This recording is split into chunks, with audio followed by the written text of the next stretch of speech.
What's up, everyone, and welcome to The Corporate Bartender. Today's show is just fantastic. We are jacked to have Dr. L. Carol Scott on the program.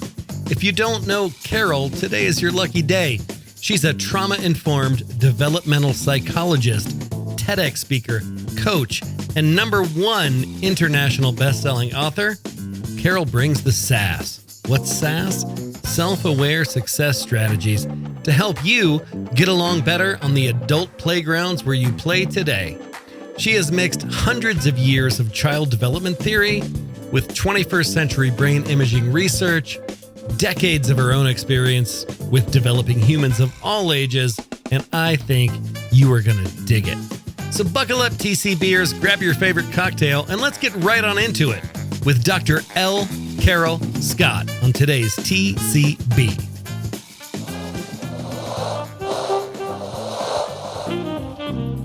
Welcome to SkyTeam's The Corporate Bartender, where we gather some of the best HR and people leaders to discuss what's happening on the people side of business. Now pull up a stool, belly up to the bar, and join us for The Corporate Bartender.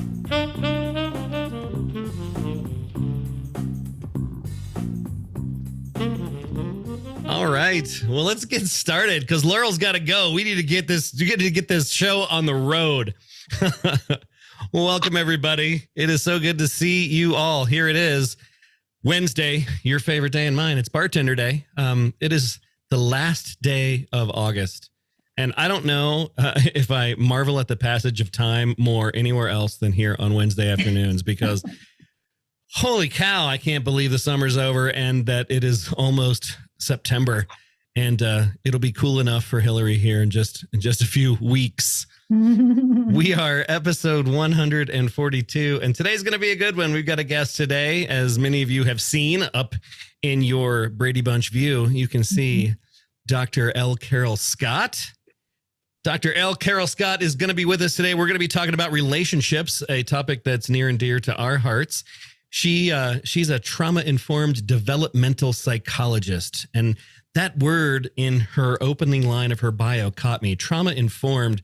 Because, Dr. Carol, I am reading The Body Keeps the Score right now, which I'm sure you know all about. And I do. Yeah. So I've got questions about trauma and some of the commentary in your opening that I'll get to when we get to the interview. Kind of blew my mind because they're in line with a lot of the things I'm reading in that book right now. So she's a trauma-informed developmental psychologist, TEDx speaker, coach, and international best-selling author. And the thing I like the best about Carol is she brings the sass.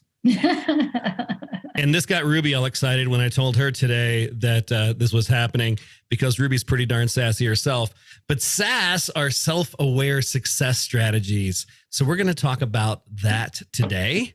We're going to dig a little bit deeper into some questions around what that is, what that means, what's the framework look like. She's going to have a gift for you here at the end of the show, and I will put instructions on how to get that gift as we get to the end. Other than that, I got one piece of news for you and our normal end of show thing.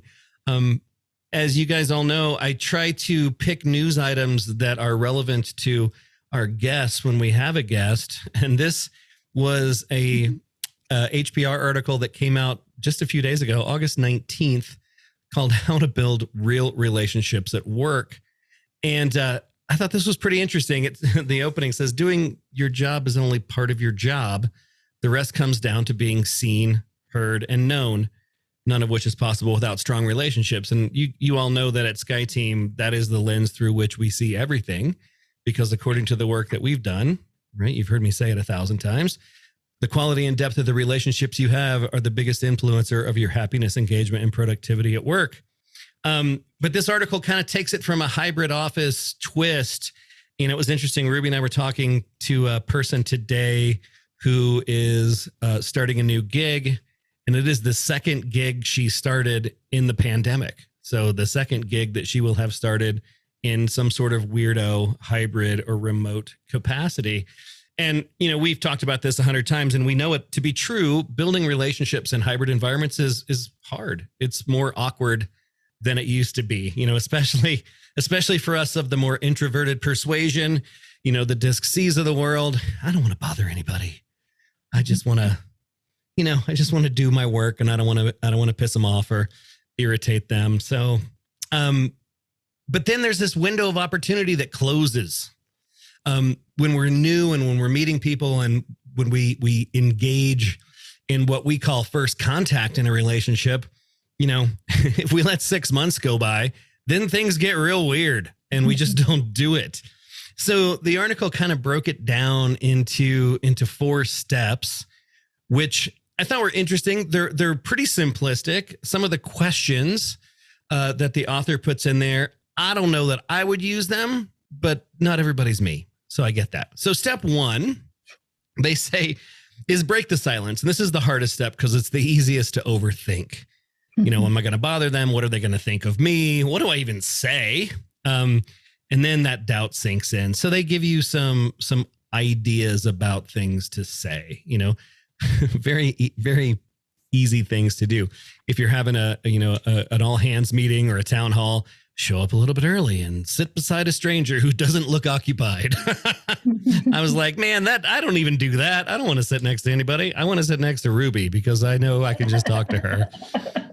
But that's what we do, right? It's like, I remember being the new guy at work, and the first day you get into the cafeteria and you get your lunch and you walk out with your tray and you start to look around like, I don't know where to sit. I don't know any of those people. Kind of like middle school. So much like middle school. And then I would end up just going back up to my office and working with my food, whatever. So coming up with some sort of icebreaker to break that silence and say things. And, there are people for whom this comes real easy. I mean, Ruby's one of them. Ruby and I were in Tucson last week with a client, and we had back-to-back sessions with about an hour and a half in between. And I told her, I said, in between those sessions, I'm going back to my room and I'm going to talk to nobody and I'm going to be alone by myself. And she's like, okay. So we did. We went back to the hotel and I went to my room and I closed the door and I didn't talk to anybody. What did you do, Ruby? I went downstairs. I had lunch, did a few emails. Talked to people in the lobby, randos in the hall. Chuck said I can sit with him, but he's going to insist on my milk money. Yes. Well, as a lawyer, Chuck, I would assume you would insist on all my money anyway. So that's just how that works. So breaking the silence was step 1. Step 2 was turning high into high again. It's the idea that the first time you do something, it's always uncomfortable, but the more you do it, the easier it gets. And, I'll talk to strangers in all sorts of weird retail situations, right? Airports, TSA, hotels, car rental desks. I'll talk to anybody. I wear baseball hats because, as many of you know, I've been doing social experiments for several years now, and people love talking about baseball. I don't know why, but that's the thing that gets me into more conversations than ever. And then once I've done that, like, Ruby and I were back at a hotel we were at in May, and we ended up having conversations with waitstaff and bartenders and people that we remembered, the gal that works in the coffee shop, right? With just people that we ran into in May. It was a whole lot easier to talk to them second time around. Step 3 is turn high again into let's chat. That's sort of breaking it into a larger conversation. Now you've created a pattern. And then step 4 is turn let's chat into let's build a relationship. And this is where some of the questions I'm just like, I don't know. They said, first, try sharing your goals. For example, as I reflect on where I'd like to be 5 years from now, I'd love to follow in your footsteps. Yeah, Carol's shaking her head. Yeah. Do the. Yeah. Wrong answer. I read that question and I'm like, I don't even answer that question in an interview context because I hate that question. So I liked the structure of the let's make first contact, let's make it a pattern, now let's make it a conversation, and then let's build upon that momentum. But the questions, they were not my jam. So hearing this, relationship expert, Dr. L. Carol Scott, how does this land on you, this structure for breaking the silence and building relationships? Well, yeah, I think the steps sound pretty good, but when, that being seen, being heard, and being known piece. Mhm. That means if that's what I want, I need to want that for other people. And I need to ask questions that get at that. Yeah. Not what are your goals, but, how are you feeling today? Yeah. Yeah. And really how you feeling today. Exactly. Not just fine. Fine. Really how you feeling today. Or, hey, what do you want out of this? Yeah. I kind of, the heart of who we are is what we think, feel, need, and want. Think, feel, need, and want. So ask somebody questions about those 4 things. Mm-hmm. That seems pretty easy.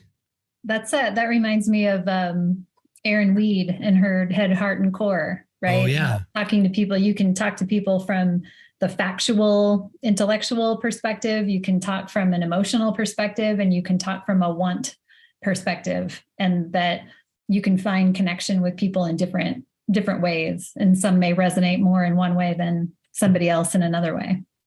Yeah. I haven't thought about Erin in a while. That's a great point, Lori.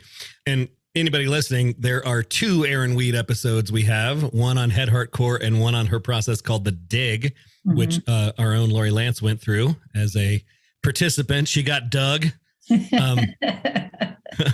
So if you haven't checked those out, check them out. Any other thoughts from the peanut gallery here on this idea of building real relationships at work?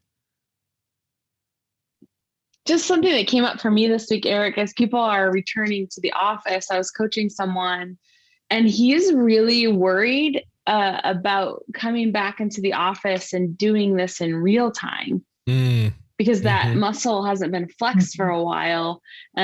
He's also sort of worried about, he feels safer at home. Yeah.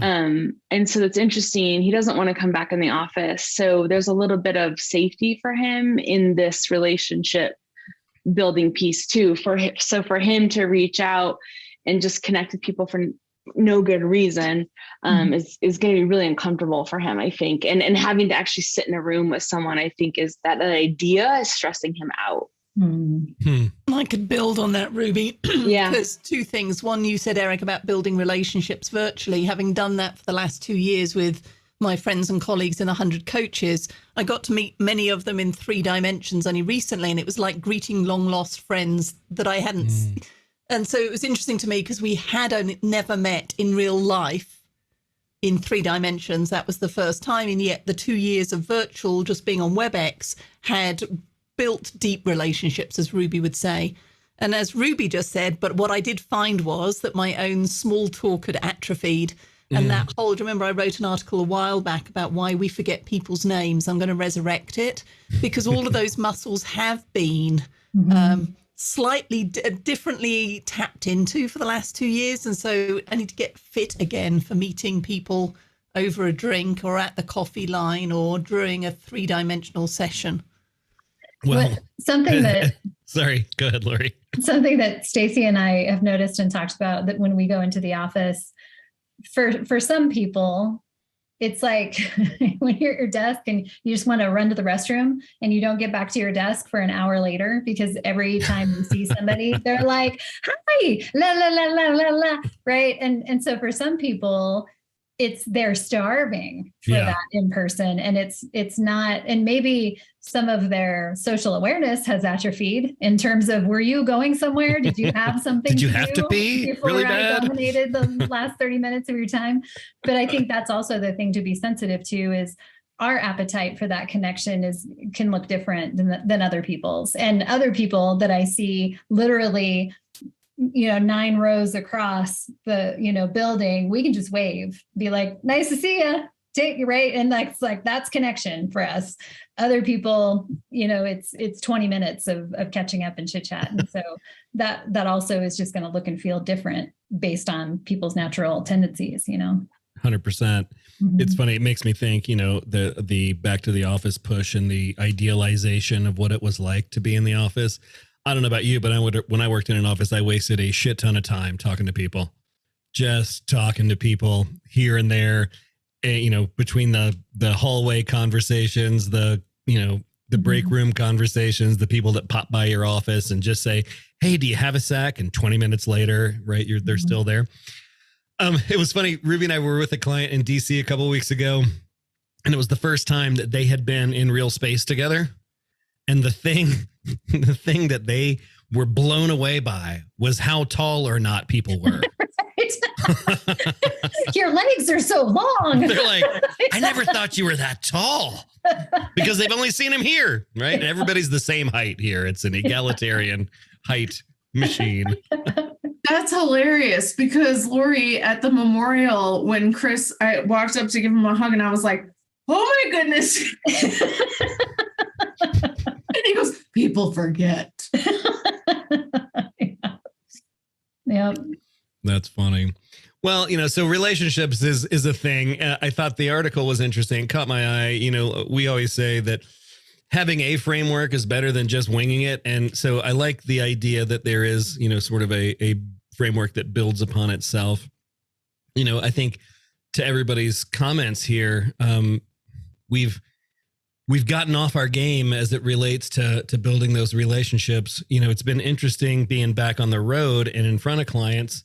And over the last few weeks, I've done, 4 different gigs, and it's exhausting, right?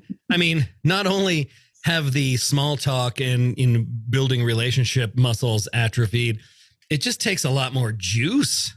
Yep. To get through the day. I've been used to facilitating, maybe 1 or 2 2-hour workshops on a given day here digitally. And that's a whole different vibe than being in a room with people. It's just exhausting. And at the end of the day, I'm crushed. And that was the way it was before, but it's more so now. It's more intense. Last week, my kids were back in school full time. And so I was up at 5:30 every morning. Ooh. And so that was part A. And then 4 days last week, I had to go to the office. And so it threw me back into something that I did every freaking day for 20 years and didn't really think twice about it. But it was so foreign to the last 2 years. I haven't been in the office 4 days in a week since the pandemic started. Right. And so the combination of really early morning routine, getting kids to school and dropped off, and then getting to the office and going through full days in the office and coming home and the end of the week, I didn't know my name. This is hard. How was I doing this before? How does everybody do this? I mean, that was just the norm, right? Get up early before the sun comes up, go sit in your car for an hour and a half, be around people all day, sit in your car for an hour and a half, get home after dark. That was just normal. Yeah. I'm not standing for that anymore. Well, let's dig into building relationships, and let's spend some time with Dr. L. Carol Scott. Again, as I said in the open, she's a trauma-informed developmental psychologist. She's spoken on the TEDx stage. Her TEDx talk over there is called Never Forever Lost, and it's about dreaming big. Definitely worth your time. She's a coach, best-selling author. She brings the SASS, those self-aware success strategies, and we will talk about those. Her first book is called Just Be Yourself. SELF is an acronym. Your Guide to Improving Any Relationship. This provides a framework and tools. We love frameworks. We love tools. She talks about the concept of developmental do-overs, and I want to ask her about that. What are those things, and why do we care? And she talks about 7 capacities that are meant to develop in your early childhood, your first 7 years of life. So I'm kind of interested in how things that happen to us as kids impact us as adults, especially I saw that that Hillary is reading The Body Keeps the Score too. And that's so much about what happens to you as a kid and how it impacts you in your adult life. So I'm curious about that. She's a thought leader here in early care and education, and is the former president of the board for Child Care Aware of America. So she's awesome. Let's give her a big TCB welcome, everybody. Welcome, Carol.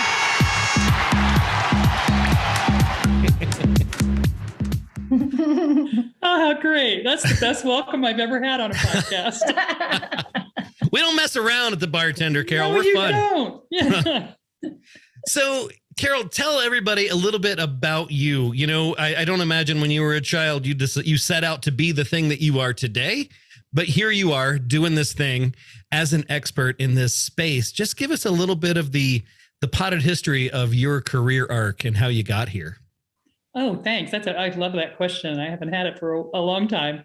I really thought I was going to be a shrink. I was going to be a clinical psychologist. That's what I thought. Not when I was little. Then I was going to be like an African bush piloter. I had some pretty wild ideas. But excellent. When I went off to college, I was pretty sure I was going to be a clinical psychologist. And I started out majoring in psychology. And then, you know, those electives you have to take for a liberal arts degree. Somebody said, well, here's a class in child development. Students really seem to like it. They call it an easy A. And I'm like, I can use an easy A. I'm into that. So I took an introductory course in child development, and it literally grabbed me by my spiritual shirt front, I think, and said, you're coming with us. Wow. And so I switched my major to human development. I then later decided to minor in anthropology. Okay. So I had 15 hours of psychology under my belt, and the rest of it was human development and human culture education. And so I went on to pursue a master's degree in early childhood education, and then started on a doctorate in developmental and child psychology, which is a very fancy term, which means child development. Yeah. So I studied child development at the undergraduate level. I lived it at the master's level in a classroom full of children. I was an assistant teacher and then a lead teacher in a university operated preschool, learning literally in a laboratory. And then as a doctoral student, studying child development at the PhD level, I also had the opportunity to be a director of one of the university laboratory preschools. And that was the miracle for healing, because at 30, a few years into that PhD program, I decided my life underneath the radar really was a contradiction to what I looked like to people in my career world. I was a young emerging professional. I was being asked to serve on boards. I was starting to speak and do workshops, and I was chaos in my personal life, total chaos. And so I went to therapy. I woke up literally after my 30th birthday and said, this is not sustainable. There's got to be something wrong with somebody who lives like this. And so I went to therapy. And part of the process in therapy was that I had a great therapist who said, look, you have a learning laboratory right in front of you every day, because you're trying to learn social skills and emotional intelligence. She didn't call it that back then. Right. But you're gathering social and emotional capacities that your kids are learning right now in real time. They're getting them in the developmental period they were supposed to, and you're playing catch up. Why don't you take a look at what they're doing? And that changed everything. And so I think the very first seeds for the self-aware success strategies were planted right then, when I started connecting. This thing I know about child development isn't just about the kids in front of me, it's about me. I lived this history and it's still here with me. That's awesome. That's awesome. Sorry, go ahead. Well, and so what I was going to say is, over time and learning more and more through my career, putting together the pieces of neurological brain development, the neuroscience that started being known in the 1990s came into my thinking around that. And then now the adverse childhood experiences list and the research we have on how those kind of traumas that we call ACEs wire the nervous system and what we have to do about that as adults. That's all getting woven into all of this background, and it's become this incredibly rich tapestry for me and for everyone I talk to, I hope. So it's funny, it brings a question to my mind from the Body Keeps the Score, because in that book, the author keeps going back to the well to try to get this early childhood trauma into the DSM as a diagnosis. And so far, where I am in the book, I'm about a third of the way through. He's been shot down twice. Does it ever happen?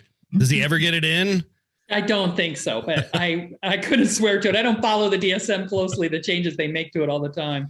But I think it's a really important, I think we have, complex post-traumatic stress disorder is sort of the same thing. Right. If you have more than 2 or 3 of those ACEs and you have them for a while, for years, over and over again, because when you're a kid, you can't get away. Right. You're stuck with what you got for a family and you can't leave it until you get to, at least 13, 14. Most kids don't really run away.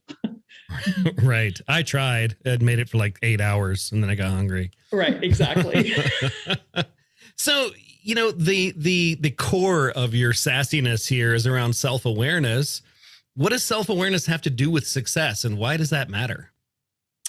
You know, I think really until we are aware of who we are and what our operating system is driving in our behavior, we can't be successful in any way. And I think of success really broadly defined. I don't think of it just as a corporate title and a big salary and a boat. You know, it's like things and titles and money are the way a lot of people measure success. But I think success really is, are you full of enthusiasm and joy for your life? Are you doing something that you love? And is it meaningful to you? That no matter what, you can be a successful mother, you can be a successful bicyclist, you can be a successful corporate CEO. All of those things have their own version of that. Mm-hmm. And so without knowing, really seeing myself, really facing not only my gifts, which is really hard for some people to face, the gifts and the good that I bring to the world, but facing my shadow, facing the darkness, facing the damage, and getting myself out of being driven by that, I guess. You know, it's like, what is the fuel that's driving what I'm doing? I need that not to be the trauma. So that's the SA part. So the SS of SASS is the success strategies. This is how you unwire that from being the fuel. This is how you recenter. Exactly. What are these success strategies, and why are strategies that little kids use how can those be about success? Because we gather almost our entire social and emotional intelligence toolkit before we're 7, and a big chunk of it before we're 5. Wow. And the wiring, yeah, right? And here's the really shocker, the wiring of your brain for social and emotional capacities is almost all completed by 3. And none of us remember 3 and before, really. We have stories from our families. We have ideas about what it was like for us based on what we've been told, but there's no concrete mental memory. There might be body memories. There might be Carol, that seems patently unfair. I agree completely. Completely. Since I've been in this frame thinking about these things and reading this book, every time I read a story about weird shit that happens to a kid, I think, wow, we have no idea what the impact of that is going to be on that person as an adult human. Yes. Wow. Yeah. And some of it, we do have a pretty good idea. So the adverse childhood experiences research tells us not only does it have consequences for emotional development and psychological health, but it actually affects the body in ways that we have long-term medical, physical consequences. We're more prone to cancer and debilitating diseases and chronic fatigue syndrome and all kinds of things. It actually does affect not only the neural wiring, but then of course the brain's in charge of everything. So it affects the whole body. That blew my mind too. There's a story in that book about a woman who gets lupus in her cornea as a result of early childhood trauma. And then they dove into a whole study on the difference between incest as a trauma and everything else. And it's that big a deal. So translating this into adult life, why do corporate leaders need to be trauma informed, and what does that even mean? You know, we used to think that, I think the sort of corporate culture of 50s, 60s, 70s, and even into the 80s and 90s, it was a lot about you just check your personality and your personal life at the door. Right. Business is business. You're expected to come in and be this other person without a past, without relationships, and yet they can't do it at all. They're going to bring it. They bring their whole self to whatever job they have. And the relationships they have then with the people that you need them, if they're a customer service person, you need them to provide a relationship basis conversation with the customer. If they're a leader and they're managing a team, they need to have a relationship of cooperation with the team members. Well, when did you learn to cooperate, and how do you do it? Well, you learned to cooperate when you were 3, 4, and 5 years old, and maybe what you do is you're a bully. Or maybe what you do is you're a doormat and you're codependent and everybody rides roughshod over you, right? Yeah. So like, What if you were an asshole when you were 4 years old? That has profound implications for your leadership style. It does. It does. And so they're going to bring all of that history with them, and they're going to act from the fuel that they're putting into their operating system is either going to be those traumas or it's going to be something healthier. And the thing that's interesting about that is most of that for a lot of people is unconscious. Oh, right? totally. They're just, I am wired in a way that I don't think about or do or question at all. No curiosity.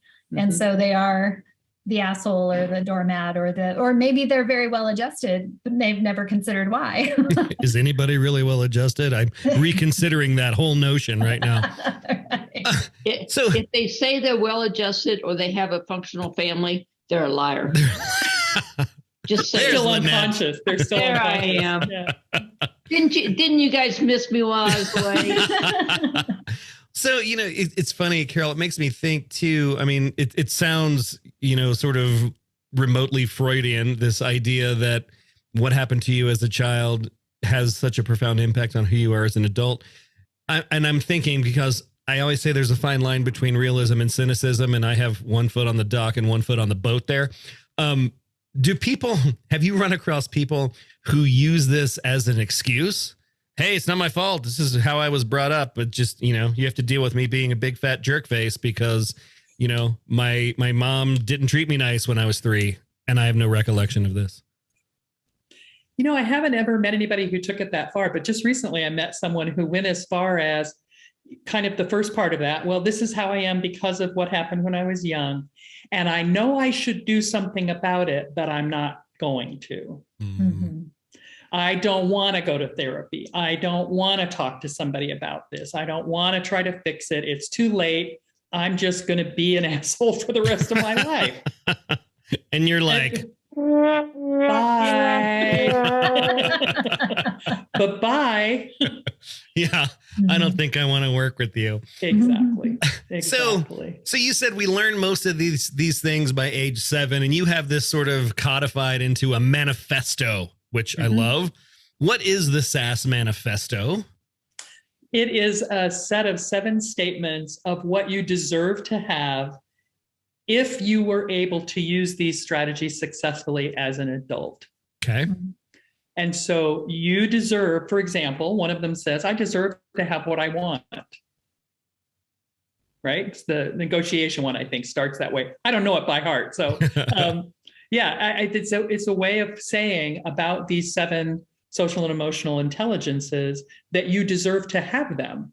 And my opinion is, and what I seem to be demonstrating so far is, it's never too late for the development do-over. We know what is that? We know how these processes develop. This is a predictable developmental pattern that we understand really well in child development. When you're a newborn infant, you have to trust. You don't have any other choice than to trust, because you're utterly dependent on other people. You will die without them. So you trust that you have needs that will be met, and people meet your needs. If things go well, people meet your needs, and you develop the pattern in your nervous system that says, I have a need, somebody comes and takes care of me. I have a need, somebody meets my need. I'm hungry, I get fed.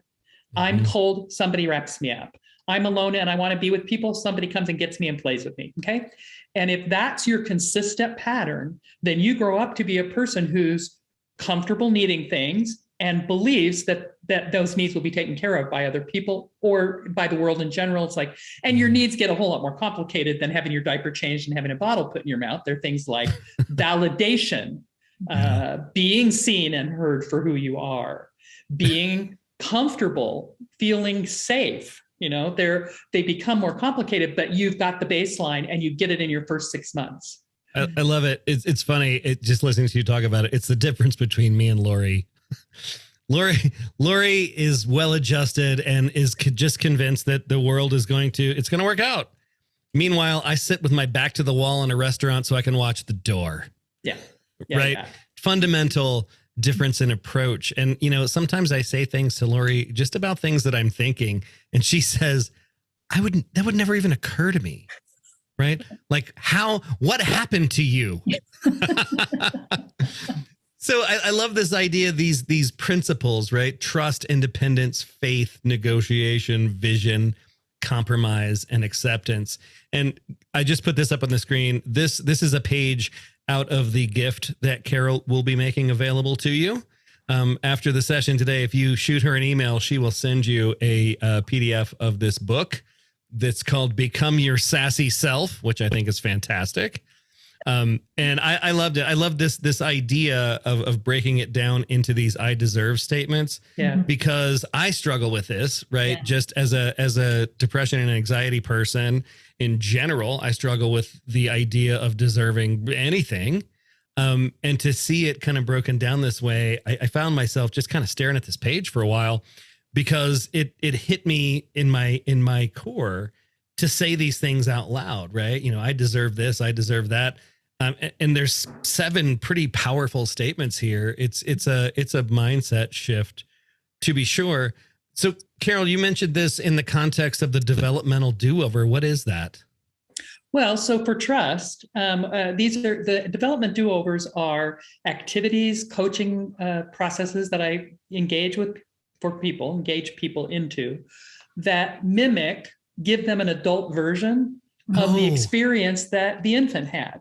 Okay, so for trust, let's talk about what I do a little bit for trust. I ask people to think about, what do you need? Which is just a really hard question for a lot of people.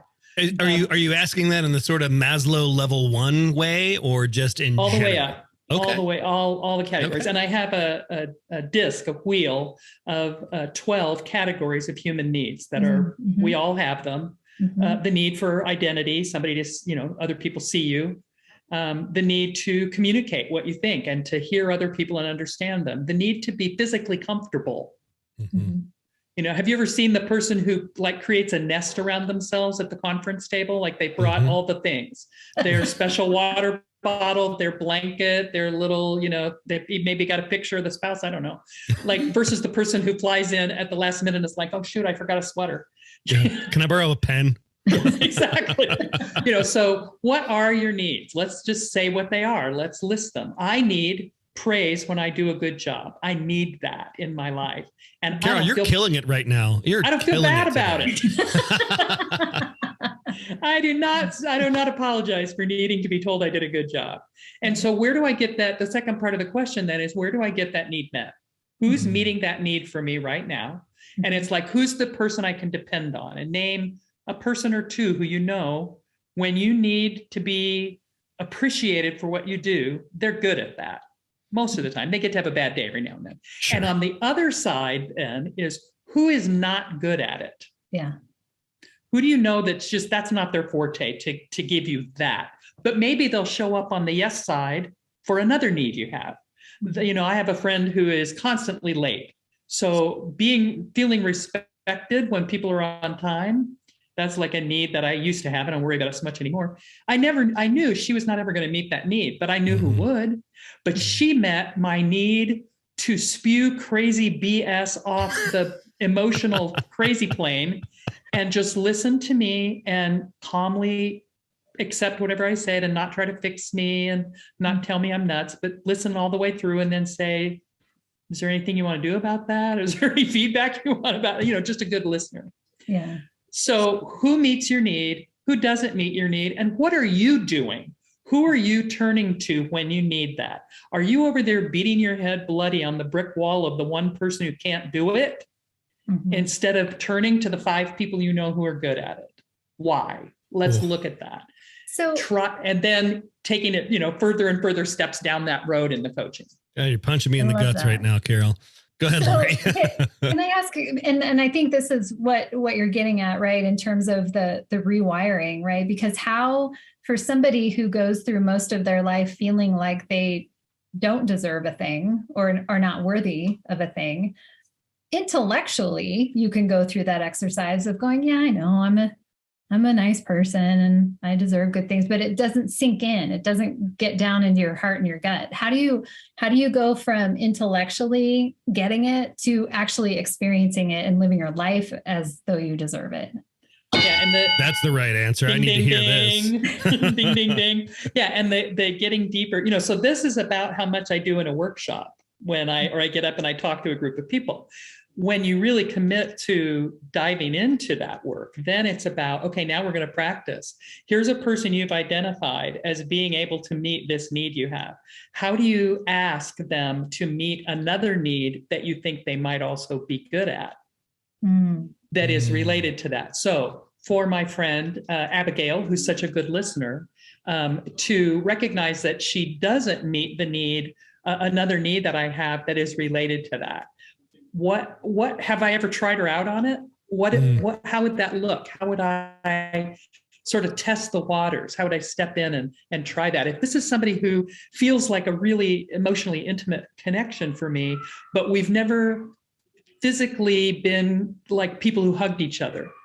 How do I get from you're a person who meets my need for emotional intimacy in the mental realm to we could actually sit side by side and hold hands and talk to each other, and it would not feel sexual. It would just be I'm getting my need met for physical nurture. Closeness, So it sounds like then there's some agency, right? It's taking control of what feels out of control or out of reach. Yes. And creating it for yourself then. Yeah. Yeah. And the introduction to all 7 sort of it wraps up at the end with a lot of awareness of how much choice we have and how much agency we have and how much responsibility we have when we move this into really applying it to relationships. Wow. I get to choose so much about what I do if I'm being self-aware about it, and that we take it. That's why they all start with self-awareness. Wow. I love it. Yeah. Because that seems to be the bridge that's hard to cross. Yeah. You can, right? Self-awareness has to happen, but it doesn't get you across the bridge. That's right. Right. Those choices and actions and. Yes. Yeah. Wow. Yeah. And the thing that I said at the beginning about what you need, think, feel, and want is the heart of who you are. That's the first 3 of these success strategies. It's trust. Your ability to know that you have needs and get them met is trust. Your ability to know that you have thoughts, feelings, and things you want that are totally yours inside your skin. Nobody else knows about them unless you talk about them. Nobody else shares them with you necessarily. And you might ever find someone who thinks and feels and wants exactly the same things you do. That's your uniqueness as a human being right there. What you need, think, feel, and want. And then the 3-year-old takes that want part and blows the top off of it and turns it into the ability to dream, create, imagine. So want for a toddler, because the toddler gets the think, feel, want piece. That's independence as a strategy. This is who I am. I think this, I feel this, and I want that dirty gum wrapper on the ground. Or I want that beautiful shiny glass object on grandma's shelf, right? That's the wanting part of the toddler. The 3-year-old all of a sudden notices how much magic and crazy stuff there is in the world and starts wanting a whole lot of really big stuff, like growing up to be a unicorn and stuff like that. And if you've been around toddlers and 3-year-olds, you guys know exactly what I'm talking about. Yeah. And this, if we support children through those first 3 years in getting their needs met, being seen for who they are uniquely in the world, and their capacity to imagine the possibility of anything happening, that is the biggest, steadiest foundation from which to develop the whole rest of your life, in my opinion. Man, that's big stuff. Yeah. Big stuff. That's big stuff. I love that. I want to open it up to questions, Carol, but before we do, if people want to learn more about you, want to work with you, want their free copy of Become Your Sassy Self, how do they find you? lcarolscott.com is where everything begins. I am on Instagram and Facebook and LinkedIn as Dr. L. Carol or Dr. L. Carol Scott. And I have this gift that I would love to send you if you send me an email at that URL. It's carol@lcarolscott.com. And just tell me that I'll remember all of you, but you can tell me you saw me on The Corporate Bartender, and I'll send you back I call it a booklet, 28 pages cover to cover. Little PDF gives you the whole framework. All right. That's awesome. Thank you. Yes, thank you so much. I just dropped her email address into the chat for those of you here live. For those of you not, I will put that over on the Bartender Network so you can access that. Want to open it up to questions. We're knocking on a lot of things that are kind of near and dear to my heart right now, just dealing with my own set of depressive issues. Some of the things that she said, just whew. So I'm going to back off and let you guys ask questions if you have any for her.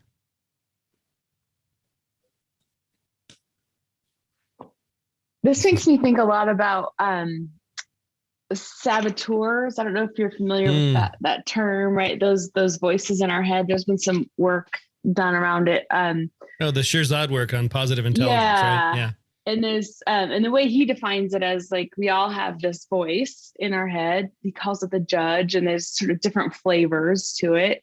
There's like hyperachiever, people pleaser, avoider. Cheers. And so, and the way that he talks about it, I'm trying to formulate a question here because I'm trying to make the connection, is that these voices, the self-talk, the push, these drivers are formulated when we're younger. And now it's all about recognizing those voices and understanding how they're driving our behavior today. And it connects to your fuel comment. I think that's what really landed to me. What's the fuel that's driving you? And so I was just curious how you see the connection between those two pieces. Well, I believe that during that identity period, when we're gaining the strategy of independence, being who we are, unfortunately, particularly in Western and heavily in American culture, the message is you're not okay the way you are. So, and I don't think parents and teachers, even toddler teachers, do this too. I don't think they mean to tell children you're not okay who you are. But what kids hear is, I want that. No, you can't have that. That's nasty. Don't touch that. That's not okay. And then they're for the first time trying to express their thoughts and express their emotions, and they stink at it. They're terrible. It's like when they first started walking a year or so before that, they were bad at it. They fell down all the time. Well, they fall down at expressing their thoughts and expressing their feelings, but we don't think, oh, it's okay, get up, try again. We aren't the encourager. You're a tantruming toddler. You're a terrible toddler. I had one toddler parent tell me that his son was a bully. He was 18 months old. I'm sorry, he's not. He's just trying to get himself heard, and he's not being heard. And so a lot of those messages that we hear that start with you, like you effing idiot when you drop something, okay? Those that we say to ourselves. Right, but it's a voice we've got recorded, and it's on auto loop. And it came from the outside and it got wired into your brain. We talk about that a lot. The idea that I say things, we collectively, we will say things to ourselves that we would never say to another human being. Yes. Like mean, nasty shit we will say to ourselves. Yes. I've read a Buddhist author called Michael Singer, who wrote The Untethered Soul. And he says, if the voice in your head was a roommate sitting on your couch talking to you like that, you would have thrown him out long ago. Amen. Yeah. Right. Wow. And I really think that that's where that judge voice comes from. It's the judgmental voices of the adults around us when we're first learning to express ourselves. Yeah. Awesome. Thank you, Carol. Yeah. Thanks, Ruby. That was a great question, Ruby. Thank you. Was it a question? Oh, yeah, totally. It was a pontification or something. Any other questions before we get into our close for the day? I've got one. Yeah. So thinking about, Eric, what you started with building relationships at work and seeing how the trend has gotten to encourage vulnerability. But then Carol said, you also have to exercise a little discretion around what your need is and kind of who you're expecting to meet that. So thinking about the work environment and being vulnerable with colleagues or coworkers, wondering if you have any advice on how to either, I guess, maybe bolster yourself if you had a vulnerable moment and it did not really get you what you were looking for, or how you discern in some steps, maybe when you share and when you pull back a little bit? Yeah, I think for me, it has been a process of learning and getting more sophisticated at judging when and how to take that incremental step toward it. So I'm not going to go all the way to, let me tell you about the 7 adverse childhood experiences I lived with in my childhood. It's like, I'm not going to start there, but let me tell you about how I, in my later years, transformed my relationship with my mom from one of conflict to one of harmony. What I was able to do in relation, because that can eventually take us back to how mom was the critical judge, how mom was the emotionally distant person who, created a lot of the adverse childhood experiences for me. So I think it is exactly as you described it, Hillary. It's learning the self-awareness and the discernment to take a small step rather than leap into the deep end with somebody. Mm-hmm. And so is it fair to say that maybe also having things in context helps versus, if someone says, how are you? And you're like, well, let me tell you about my childhood trauma, I just wanted to make small talk. Yeah. Right. And I think that's a great term to remember: small talk and large talk. Mm-hmm. Talking about something that's emotionally charged for me is large talk. Mm-hmm. And I need to get from small to large with some steps instead of going in a big jump. Yeah. I've actually said to people, do you really want to know? Or what are we doing here? Right. Is it polite, how are you? Or because if you're really asking, get a coffee and let's sit down. Exactly. This is going to take a minute if you really want to know the truth. Yeah. Awesome. Thanks, Hillary. Great question. Yeah. Awesome. Anybody else?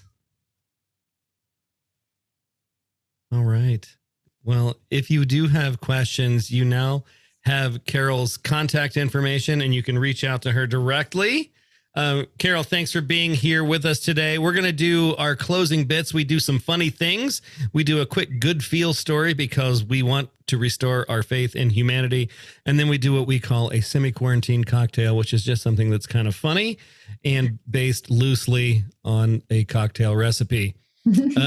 Today's funny things from the hybrid work category. When you see your boss at the bar at 2 p.m. on a Friday after you both said you were working from home. Whoops. Hello, Michael Caine. From the 80s music file, this is a B-52s reference. Pretty rude to invite me to a party at your funky little shack and then require that I bring the jukebox money. B-52s. I actually said that, Ruby. Come on. Seriously. I know.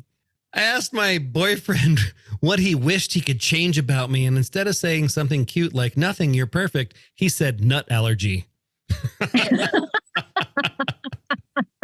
Wah, wah. This one, I actually had the same thought, and I'm so glad somebody tweeted it. This is about in Russia, Starbucks exited Russia. So they opened a new local coffee chain with a very similar look. They just put a babushka on the icon's head and they call it Stars Coffee. And the guy says here, or the Alice says here, seriously, they went with this when Starbucks was right there for the taking.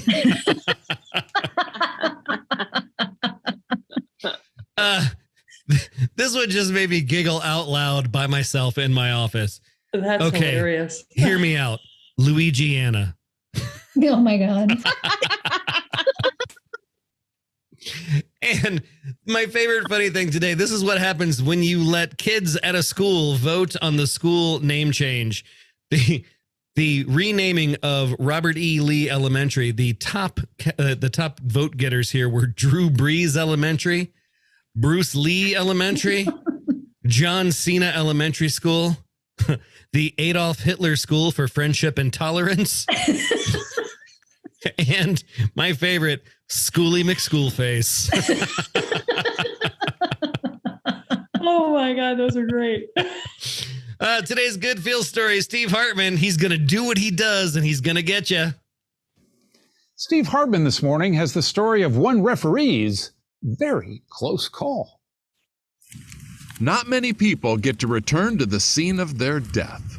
But earlier this month, John Scully of Rochester, New York, stepped back into the gym where his time expired. That's the last thing I saw right there, 246. Do you recognize this at all? John is a basketball referee. They cut it, right? It's my jersey.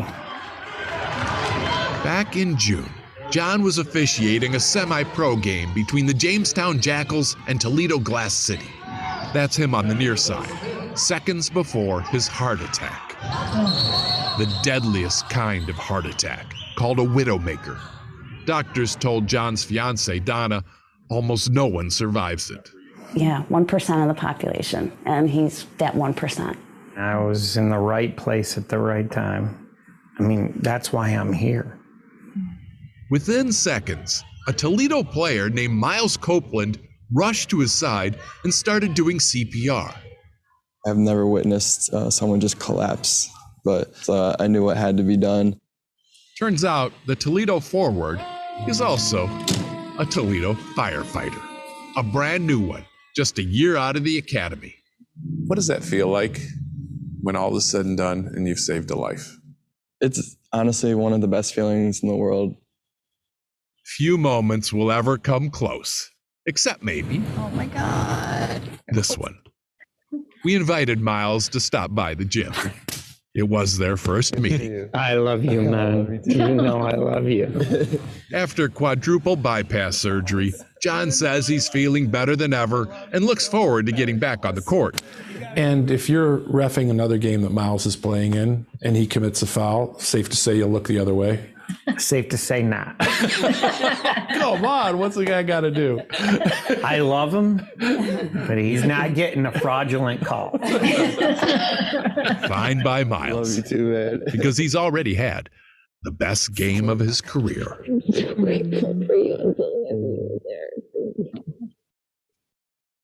Oh, Steve Hartman. Steve Hartman's. Oh. Yeah. Yeah. Every time he makes you cry. All right. So today's semi-quarantine cocktail is called Alfredo. It's a riff on the Don Alfredo. You're going to need 1.5 ounces of Pisco, which is one of Morag's favorite drinks from South America. You're going to need 1 Tennessee Highway, some elderflower liqueur. Alfredo sauce is everywhere. So this truck overturned and the entire load of Bertolli Alfredo sauce was smashed on Interstate 55. A little bit of lime juice. One of the quotes that I loved from the interview was, "It smelled great, like we were at the Olive Garden for about an hour. And then the Tennessee heat and humidity made it smell rank and awful. Gonna need a little club soda." And I thought it was too bad they couldn't get together with the 150,000 tomatoes that spilled on a Vacaville highway just the day before this event. So with that, I will leave you all. It has been awesome. Thanks, Dr. Scott, for being here with us today. Big ups to you. Thank you. Everybody else, we will see you next week. Have a great holiday weekend, everybody. Take care. Thank you so much for joining us today. If you had a good time and learned a thing or two at today's happy hour, please share it with your friends. If you want to join our tribe, head on over to skyeteam.cloud/TCB or email us at info@skyeteam.com. That's SKYE team.com. Thanks again, and remember, you've always got friends at the Corporate Bartender.